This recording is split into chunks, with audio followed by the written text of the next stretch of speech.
Tabe, jumpa lagi dengan saya di Negara Bijaksana, channel yang membahas sebuah persoalan populer di Indonesia secara bijaksana dan dijamin dengan pemikiran terbaru. Sekarang semua kubu dari bakal calon presiden atau baca pres dan kubu-kubu atau koalisi partai-partai ini sudah memiliki bakal capres, baca pres.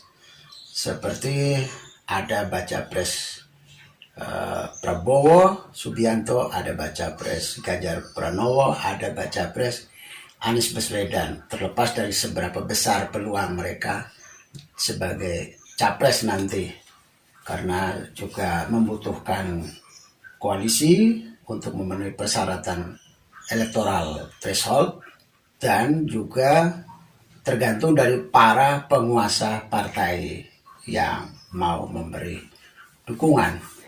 Namun yang paling akhir sekarang dari isu besar, gawean besar, kegiatan besar dari setiap koalisi adalah memilih bakal cawapresnya, bakal calon wakil presidennya. Siapa pendamping Prabowo, siapa pendamping Anies, siapa pendamping Ganjar. Ini adalah satu kegiatan besar yang dipikul oleh setiap koalisi sekarang. Maka bagaimana memilih calon wakil presiden atau bakal calon wakil presiden itu dipengaruhi oleh hasil-hasil survei.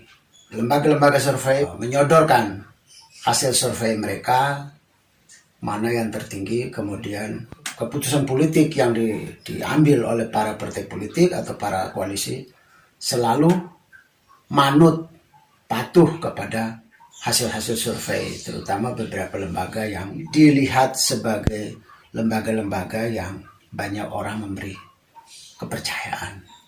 Seperti di beberapa edisi saya sebelumnya, saya pernah membahas soal bahaya politik mengikuti hasil survei. Ya, kalau surveinya dengan benar. Kalau survei dengan tidak benar, maka kita sudah melakukan satu keputusan yang keliru. Bisa jadi keputusan keliru.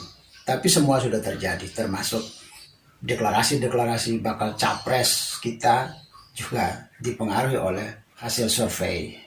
Meskipun secara hukum, hasil survei tidak punya asas legalitas untuk menjadi penentu politik, tidak punya harusnya. Tapi dalam realita politik, para pelaku politik kita sudah terpengaruh oleh survei-survei. Buktinya nama-nama yang teratas seperti Anies, Prabowo, dan Ganjar berhasil menaklukkan, diikuti oleh para ketua parpol di Indonesia saat ini. Kelihatannya bakal cawapres juga begitu, dipengaruhi oleh hasil elektabilitas, hasil survei. Elektabilitas itu berbeda dengan kinerja. Seseorang yang diberi kepercayaan tinggi oleh publik belum tentu dia juga akan menjamin kinerja yang baik, belum tentu. Itu sudah banyak bukti di mana-mana ya. Orang yang muncul berdasarkan survei, berdasarkan pilihan publik terbanyak, belum tentu itu terbaik. Kinerjanya belum tentu. Tetapi dalam realita, beberapa tahun terakhir ini, terutama masa reformasi dan berdirinya lembaga-lembaga survei, kelihatannya peran lembaga survei sudah mempengaruhi arah politik kita. Para ketua partai politik sudah terpengaruh oleh lembaga-lembaga survei. Saya mengatakan itu cukup berbahaya karena yang populer tidak selalu yang berkinerja baik. Padahal di dalam kita memilih calon pemimpin, yang harus dipertimbangkan nomor satu adalah peluang berkinerja baik atau tidak. Tetapi partai politik sudah terkonsentrasi pada menang atau tidak. Di mata rakyat, yang penting kinerja baik. Harusnya rakyat tidak boleh terkontaminasi oleh pikiran partai politik. Jangan ikut-ikutan, wah pilih dengan ini supaya menang, pilih dengan ini supaya menang. Itu pikiran partai politik mencari pasangan yang berpeluang menang. Kalau rakyat harusnya itu mencari pasangan yang berpeluang berkinerja baik. Itu yang menjamin masa depan pasca pemilu, bukan yang berelektabilitas tinggi, bukan. Tapi rakyat kita, saya lihat sudah terjebak. Rakyat kita sudah mulai memasang-masangkan ini dengan ini dengan ini supaya nanti terpilih. Saya prihatin dengan kondisi ini. Bahwa politik kita mulai dari partai politik sampai dengan di level publik sudah terpengaruh oleh dinamika yang dimainkan oleh lembaga-lembaga survei. Melihat angka survei ini kemudian langsung, wah ini menang. Kalau ini berpasangan ini menang karena sama-sama elektabilitas tinggi. Kasihan.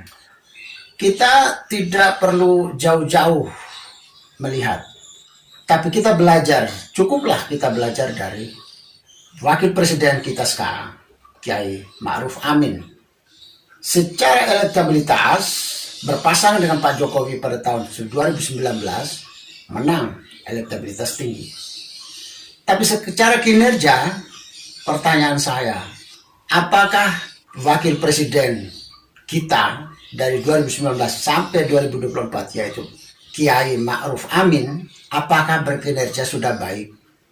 Apakah pemimpin atau wakil presiden yang seperti itu kita inginkan? Seberapa besarkah peran atau kinerja Pak Ma'ruf Amin sebagai wakil presiden Indonesia selama ini? Apakah rakyat Indonesia sudah puas? Apakah kinerja sudah bagus? Saya kira dari berbagai hasil survei menunjukkan bahwa masyarakat Indonesia belum puas atau tidak puas dengan kinerja wakil presiden Ma'ruf Amin. Meskipun secara elektabilitas tahun 2019 tinggi, tapi kinerja tidak. Itu artinya kita sudah terjebak ke dalam persoalan statistik elektabilitas. Kita sudah keluar dari rel kedisiplinan kita, logika kita, yaitu seharusnya yang kita pegang adalah rel kinerja. Apa kondisi bangsa ini, perubahan apa yang akan terjadi apabila dia dan ini terpilih. Sudah pernah dibayangkan belum? Pada tahun 2019, para pemilih Jokowi Ma'ruf sudah pernah membayangkan bahwa apabila Jokowi Ma'ruf terpilih, maka 2019 sampai 2024 apa penampilan kinerja pemerintahan kita yang Jokowi dibantu oleh Kiai Ma'ruf Amin. Orang Indonesia kalau mau secara jujur, kinerja wakil presiden Ma'ruf Amin kita tidak pada seharusnya, tidak firm, tidak puncak. Katakanlah dibanding dengan Pak JK Yusuf Kala yang 2 kali menjadi wakil presidennya, yaitu di zaman SBY dan di zaman periode pertama Jokowi berpasangan dengan JK, ya jauh dibanding Yusuf Kala. Yusuf Kala orangnya energik, orangnya dinamis. Bahkan di zaman SBY, periode pertama SBY, di Indonesia sempat muncul image publik bahwa ada matahari kembar. Matahari kembar di sini artinya kepemimpinan seolah-olah presiden ada 2, yaitu SBY dan Yusuf Kala. Yusuf Kala bukan pada peran legalitas pengambil keputusan atau pengambil kebijakan, tapi lihat dinamikanya, lihat mobilitasnya Yusuf Kala luar biasa. Sama kencangnya dengan ketika dia masuk menjadi wakil presidennya Jokowi di periode pertama, sama aktif, sama mobilitasnya tinggi dengan Pak Jokowi. Begitu masuk Kiai Ma'ruf Amin, kinerja wakil presiden kita turun jauh sekali. Padahal pengeluaran negara untuk memberi berbagai biaya untuk yang menyangkut seorang wakil presiden sama tingginya. Itu artinya kita sudah meremehkan posisi wapres. Kita menyepelekan, kita menganggap presiden lebih penting daripada wakil presiden. Sepanjang tidak ada kejadian yang signifikan, tidak ada yang bersifat darurat, memang posisi wakil presiden disebut ban serep, ban cadangan, hanya sebagai cadangan saja, jadi pelengkap. Tapi kalau ketika negara dalam keadaan darurat, maka wakil presiden sama penting dengan presiden. Karena di dalam konstitusi kita kan mengatur soal jabatan presiden yang lowong akan digantikan secara otomatis oleh wakil presiden. Itu pesan konstitusi, tidak bisa digantikan ke orang lain. Jika negara dalam keadaan darurat, maka posisi wakil presiden menjadi setara dengan presiden. Jika presiden berhalangan, tetap entah sakit, entah meninggal, entah mengundurkan diri, entah apapun, halangan apapun, atau termasuk melakukan perbuatan tercela, atau dia divonis hakim yang berkekuatan hukum tetap melakukan pelanggaran pidana, maka otomatis wakil presiden akan menjadi presiden. Pada saat itulah wakil presiden begitu penting. Kita lihat seperti masa lalu, ketika Soeharto mundur, maka wakil presiden Habibie, B.J. Habibie otomatis menjadi presiden. Ketika Gus Dur, Kiai Haji Abdurrahman Wahid mundur atau dilengsarkan, maka Megawati Soekarno Putri otomatis jadi presiden. Jadi posisi wakil presiden dalam kondisi normal sebuah pemilu, kita akan mengatakan itu ban serep, cuma pelengkap saja, tidak terlalu penting, tidak sepenting presiden. Tetapi kalau negara dalam keadaan darurat, presiden berhalangan tetap, maka posisi wakil presiden otomatis menjadi presiden. Oleh karena itu, cara berpikir kita adalah cara berpikir dalam kondisi darurat. Asumsi kita harus berpegang teguh pada jika Indonesia dalam kondisi darurat, maka wakil presiden otomatis jadi presiden. Oleh karena itu, kalau kita bersandar kepada amanat konstitusi seperti itu, maka mestinya ketika kita mau pemilu, cara kita menetapkan seorang wakil presiden sudah berbeda. Kita tidak lagi pikir soal melulu karena dia dapat menambah elektabilitasnya seorang capres, tapi kita harus berpikir lebih jauh. Apabila presiden berhalangan, orang ini layak jadi presiden juga. Bukannya habis presiden yang berhalangan, terus begitu ganti wakil presiden, oh mutunya jauh di bawah presiden. Disitulah kesalahan kita. Bayangkan ya, kalau Presiden Jokowi berhalangan tetap, kita bayangkan bagaimana posisi Kiai Ma'ruf Amin akan menjadi presiden Indonesia. Apakah beliau bisa semobilitas Jokowi?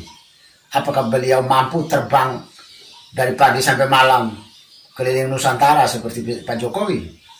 Apakah beliau mampu seperti Wakil Presiden Yusuf Kala dulu yang juga mobilitas tinggi? Sepanjang Pak Jokowi tidak punya halangan, situasi kita aman-aman saja. Tapi kalau Pak Jokowi berhalangan tetap, posisi Ma'ruf Amin, Kiai Ma'ruf Amin sekarang jadi Wapres, otomatis jadi presiden. Pertanyaan kita, dapatkah kita bayangkan Wakil Presiden Ma'ruf Amin menempati posisi sebagai presiden? Kita lihat ya, hasil survei image pemerintahan Jokowi Ma'ruf memang tinggi. Bahkan survei terakhir dari LSI bahwa kepuasan masyarakat kita sudah sampai 90%. Itu termasuk sangat tinggi kepercayaan masyarakat terhadap pemerintahan Jokowi. Tapi ini satu paket dengan Kiai Ma'ruf Amin. Kalau kita pisahkan antara Jokowi dengan kinerja tersendiri, dinilai tersendiri, dan kalau Ma'ruf Amin dinilai tersendiri, ternyata berbeda. Yang disumbangkan oleh Kiai Ma'ruf Amin, kepuasan masyarakat, tidak lebih dari 40%. Ada yang cuma 30-an%. Beberapa waktu juga cuma 20-an%. Artinya, yang paling menonjol dalam kinerja pemerintah ini adalah ditopang kuat oleh Pak Jokowi. Bayangkan kalau Pak Jokowi berhalangan, dan Kiai Ma'ruf Amin yang naik jadi presiden, betapa rumitnya Indonesia, betapa turunnya kondisi negara ini. Dari yang berjalan cepat pembangunan begitu progresif, menjadi lamban, menjadi pelan. Oleh karena itu, kita dalam menetapkan Capres 2024 ini, sebelum para ketua partai menetapkan cawapresnya mereka, saya menganjurkan pemilihan calon wakil presidennya tidak berdasarkan elektabilitas. Kalaupun elektabilitasnya dijamin, oke. Kalau tidak bisa diabaikan peluang kinerja ke depan yang disumbangkan oleh wakil presiden. Itu kalau di negara bijaksana. Posisi pertimbangan elektabilitasnya berada di nomor kedua. Nomor pertama harus pertimbangan kinerja. Jadi saya berpikir kalau di negara bijaksana ya, kalau ada pasangan capres dan cawapres 2024 nanti, kalau cawapresnya mutunya jelek, kalau di negara bijaksana orang nggak mau pilih. Pasti kalah kalau di negara bijaksana. Ke depan, pemilu ke depan, termasuk mulai dari 2024, kalau di negara bijaksana kembali mengalahkan capres yang memiliki pasangan, yang memiliki cawapresnya dengan kondisi kualitas diri terlalu rendah, dipastikan akan kalah. Tidak peduli elektabilitasnya tinggi, tidak peduli dia berasal dari orang kaya, tidak peduli dia berasal dari terah siapapun di Indonesia ini. Saya harap supaya di Indonesia ini meniru gaya cara memilih seperti di negara bijaksana. Selamat berdemokrasi dengan rasional. Selamat memilih tidak dengan emosi, dengan rasa, tapi memilih dengan rasio.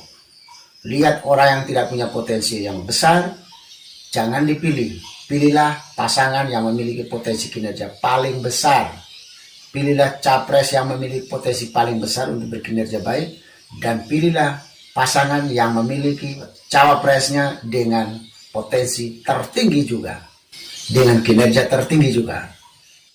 Jika Anda setuju dengan saya, Anda seide dengan saya, berarti kita berada pada satu perjuangan yang sama, yaitu ingin melihat Indonesia menjadi lebih baik, Indonesia menjadi negara yang bijaksana yang kita impikan. Caranya adalah dengan Anda memberi dukungan dan berpartisipasi dalam channel ini. Subscribe di bawah channel ini, bunyikan lonceng di sampingnya untuk menunjukkan Anda berlangganan secara gratis, dan ada pemberitahuan setiap kali saya mengirim edisi baru. Dan jika Anda setuju dengan ide ini, jangan lupa bagikan ke semua relasi Anda. Terima kasih.